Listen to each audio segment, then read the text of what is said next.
Hi friends, welcome to Gallant IAS. So today in this session we are going to discuss about a concept called One Nation, One Election. See, we will be discussing this scheme or this concept from exam perspective for both prelims as well as for mains. So first of all, you must know what is this One Nation, One Election scheme or this concept. It simply means conducting single election for both Lok Sabha as well as legislative assemblies. See, now we conduct Lok Sabha elections separately and various state assembly elections separately. So this idea is to make a single election for both Lok Sabha as well as legislative assemblies, so that it has many merits as well as some kind of demerits as well. So here we are going to analyze some of the merits as well as demerits of conducting or simultaneous conducting of elections to both Lok Sabha as well as legislative assembly of states. So main merits are the expenditure, that is election expenditure can be massively or drastically reduced.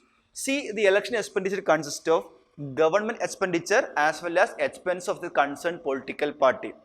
So currently legislative assembly election is separate as well as Lok Sabha election is separate. So if we made or if we could conduct these elections at a single day or at a single time, expenses can be drastically reduced. So from economic point of view, we can say that the mass reduction in expenditure is can happen here. Why?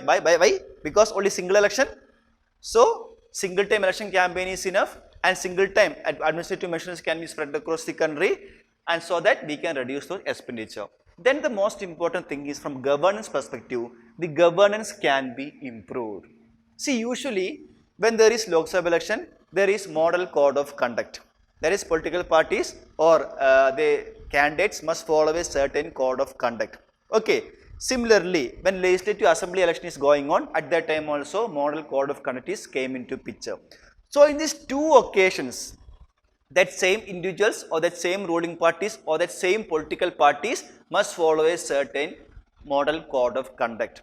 So at that time, ruling parties cannot actively participate in construction activities. Why? Because when Lok Sabha election is happening, the model code of conduct is there. At that time, they must follow a certain code and they cannot actively participate in what? This construction activities. Similarly, at that time, they actively engaged more in this kind of electioneering or kind of election campaigning. Similarly, when assembly election is also there, the ruling party or the politicians actively engage in election campaign or in electioneering. At that time, they cannot actively participate in construction activities. So, if we make a single election for both Lok Sabha as well as legislative assembly, for one time only model code of conduct they have to follow. So, more time they can actively engage in construction activities and less time they can actively engage in election campaign. So, this benefits us. Fine.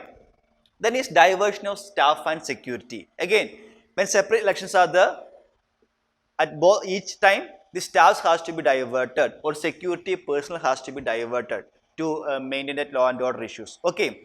But if you conduct a single election, then that issue can be addressed. Similarly, this affects the education sector as well.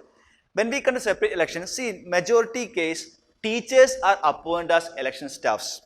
Okay, teachers of various schools or colleges are appointed as election staffs. Okay, so at that time, it harms the education sector. So if you conduct a single election in a single day, then that could also be drastically reduced. So it can improve our education sector as well. So these are some of the merits of conducting One Nation, One Election scheme, or we can call it as a simultaneous election to both Lok Sabha as well as Legislative Assembly of States.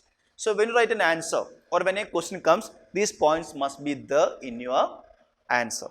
So moving on to some of the demerits of this implementation of One Nation, One Nation scheme. One thing is the local issues are fade out. See, normally when assembly elections are happening, the issues in which the political parties fought is the local issues of the concerned state. But regarding Lok Sabha elections, the national issues come into picture. So if we conduct these elections simultaneously, the most important or the highlighted news will be the national issues. So based on national issues only, the election campaigning took place. At that time, what will happen? Local issues may fade out and also regional parties may find it difficult to win the elections. Why? Because the people address or the political parties mainly address national issues.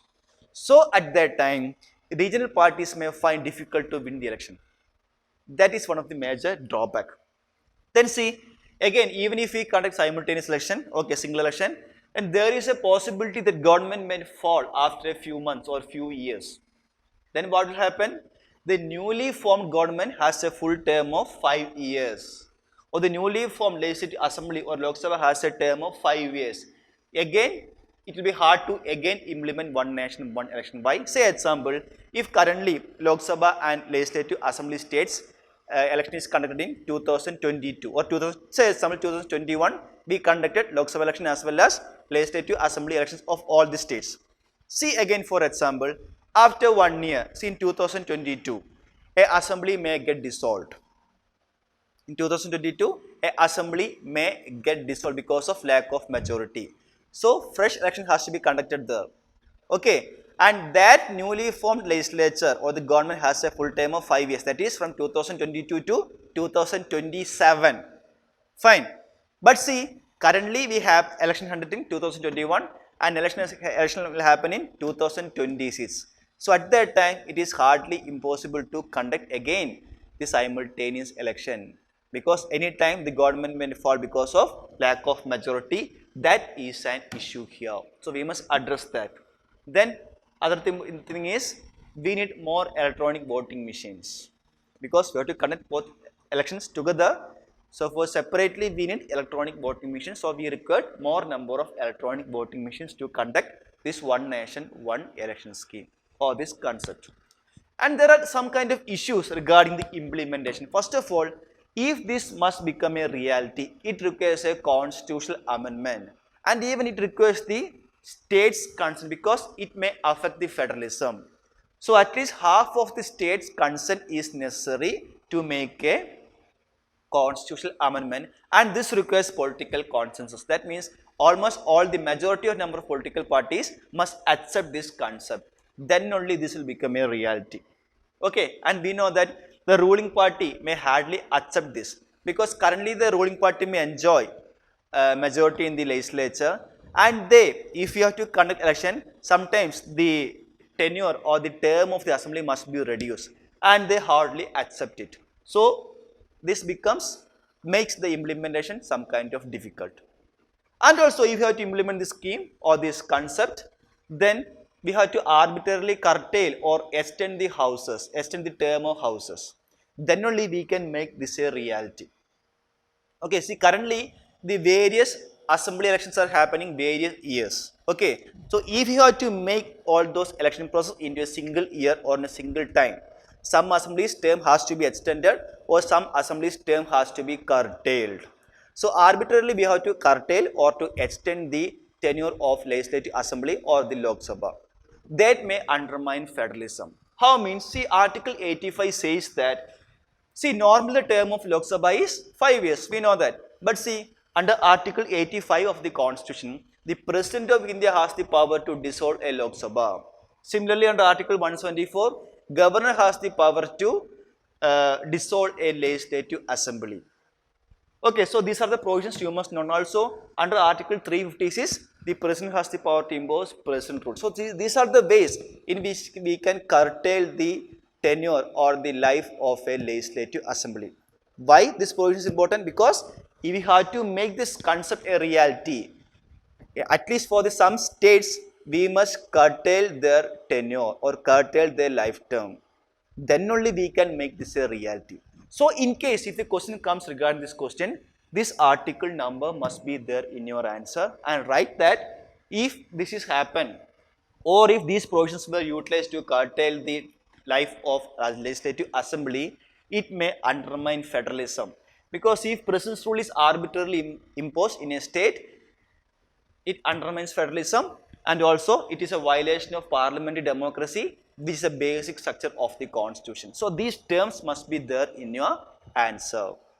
So this is the manner you have to approach a topic and attend your mains answer. Fine. And also you can quote the Law Commission recommendation. See, Law Commission recommended that they are in favor of this implementing one nation, one election scheme. And also Election Commission also was in support of this one nation, one election program. Okay, but it has its own demerits.